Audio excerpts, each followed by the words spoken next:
gudoomiyaha golaha shacabka gudoomiye ku-xigeenka koowaad ee golaha shacabka gudoomiyaha maxkamadda sare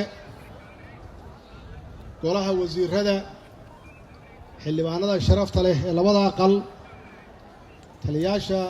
ciidanka qalabka sida iyo saraakiishooda sare gudoomiyaha gobolka banaadir gobolada waabari oo ah hooyada fanka Soomaaliyeed kooxda horseed ee fanaaniinta horseed marti sharafta guud ahaan guddiga qabanqaabada kooxda bambeyda iyo bahda saxaafadda marti sharafta guud ahaan ee na daawanaysa iyo dadka halkan jooga kulli waxaan ku salaamay assalaamu calaykum waraxmatullaahi wabarakaatuh allah mahad leh ilaahayii halkan isugu kaa keenay caawa oo noo suurtageliyey in munaasabaddan quruxda badan oo sharafta leh ee taariikhiga ah aan u dabaaldegno sanad guuradii 59aad ee ka soo wareegtay maalintii gobollada koonfureed ay qaateen xorriyaddii ay ka qaateen dowladda talyaaniga iyo midowga gobollada waqooyi iyo gobollada koonfureed ay ku midoobeen hal dowlad hal qaran hal calan waa maalintii beesha caalamku ay qireen Soomaaliya inay tahay qaran calan leh dowlad leh waa maalintii dhibkii aan soo marnay halgankii dheeraa ay dhacday dhimasho badan dadkii xorriyadoonka ahaa dhaawac fara badan dhaqaalo badan uu ku lumay waa maalintii miraheedii ee ummadda Soomaaliyeed ay gurteen iyo guud ahaan dadkii halgamayaasha ahaa allah u naxariisto kulli intii soo halgantay oo naftooda u soo hortay oo dhaqaalo ku bixisay weliba khaasatan dumarka oo dahabkooda u iibiyey iyo qof kasta oo dhib u soo maray ee ay ku jiraan kuwo badan oo loo xirxiray yaa halgankan dheeraa oo qaatay 17 sano iyo ka badan maxay ahayd vishinkoodu aragtidoodu maxay ahayd halgamayaashaas caawa laga hadlay oo naftooda u soo huray hadday ahaayeen kuwii waqooyi gobollada waqooyi iyo hadday ahaayeen halgamayaashii halyeeyadii gobollada koonfureed waxay ka midaysnaayeen dhowr arrimood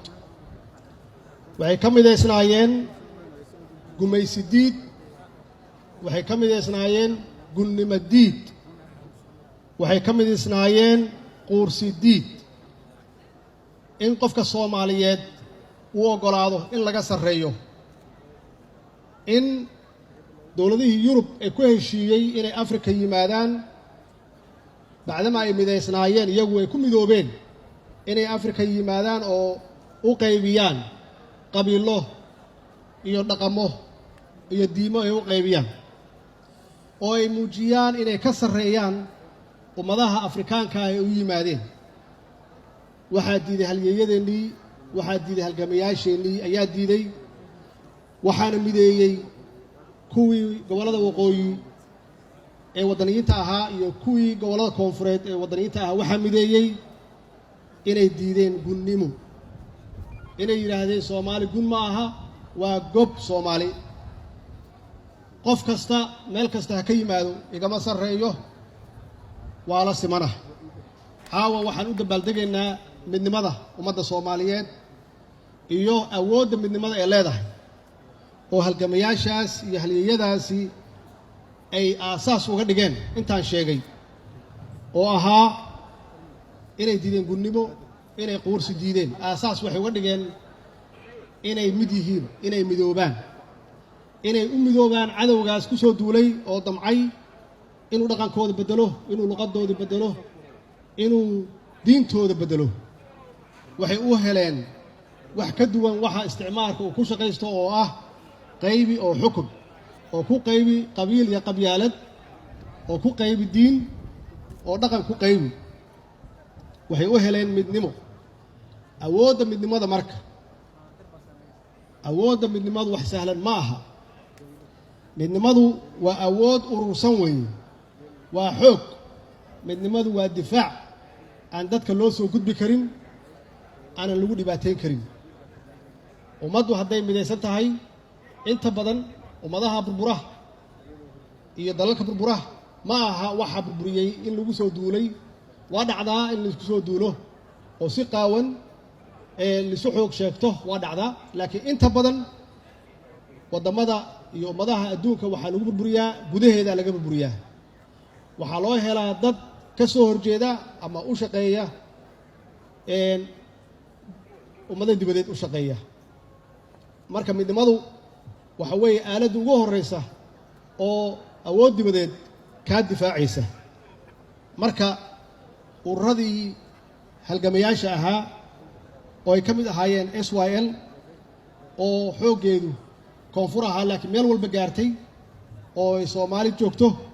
iyo SNL oo ahaa xisbigii ugu weynaa oo maxaa ku raahdaa gumaysidiidka ahaa ee waqooyi ka dhisnaa iyo USP iyo maxaan ku yiraahdaa NUF oo saddexduba waxay ka dhisnaayeen waqooyi oo waxay la dagaalayeen gumaysiga maxaa lagu hayaa marka midnimadaas iyo xooggaas la ururiyey waxaa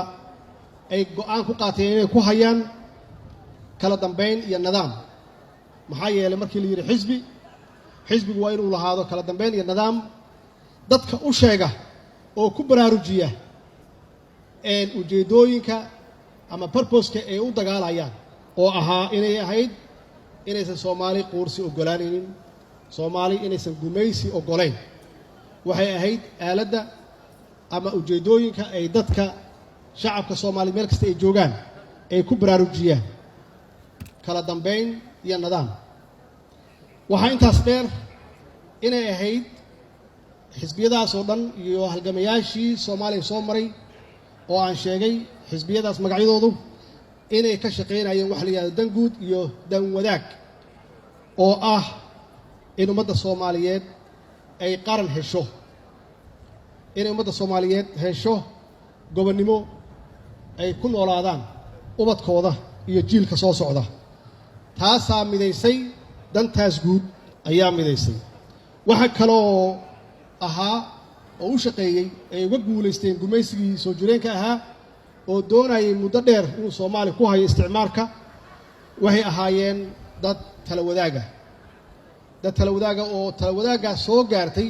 ilaa markii ugu dambeysay oo 59 sano maalintii calanka la saaray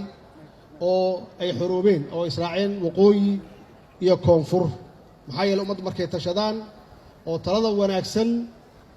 laga qaato macnaheedu waxay tahay kan talada dhiibay oo taladiisaan la qaadan waa inuu tanaasul keeno tanaasulkaas waxaa ka mid ahaa markii wax la qaybsanayay gobollada waqooyi inaysan u imaanin ama u qaadanin midnimada inay xil ka helaan ee ujeeddadooda ahayd inay arkaan Soomaali oo mid ah Soomaali oo xor ah Soomaali oo qaran ah Soomaali oo calan leh Soomaali oo hal dawlad ay ummadda Soomaaliyeed ay ku dhex nool yihiin markii ay ka waayeen waxay rabeen oo ahayd qaybtooda in la siiyo waa tanaasuleen laakiin tanaasulkaas wuxuu dhalay 7 sano ka bacdi in Allah naxariisteen Maxamed Ibrahim Cigaal uu noqdo prime ministerkii mathalayay gobolada waqooyi waxaana keenay tanaasulkii uu tanaasulay waa oran kareen haddii ay doonayaan annagu waxbaan isku darsanay laakiin ma yeelin maxaa yeelay waxay ahayd dad wadaniyiin ah oo runtii ka horeeya waqtigooda oo ujeedadooda ugu weyneed ay ahayd inay Soomaali xor noqoto Soomaali inay la tartanto caalamka taasaa waxay keentay marka Soomaali inay hesho sharaf iyo xurmo iyo ixtiraam iyo karaamo inay hesho oo muddadii aan midnimada haynay oo 30 sano ahayd aan ugu horreynay wadamada Afrikaanka ah oo aan ku caawinay wadamo badan oo gumaysi ku jiray inay xoroobaan maxaa yeelay waxaan fahamnay awoodda ay leedahay midnimada in awoodda la ururiyo awoodda ay leedahay midnimada oo ah in la kala dambeeyo oo nidaam la samaysto awoodda ay leedahay midnimada in dan guud laga shaqeeyo awoodda ay leedahay in tala wadaag la noqdo oo la isu tanaasulo taasaa waxay keentay Soomaaliya inay muddadii ay mid ka ahayd oo midnimada ay haysatay inay Soomaaliya noqoto wadamada Afrika ugu horeeyay kana tilmaaman caalamka.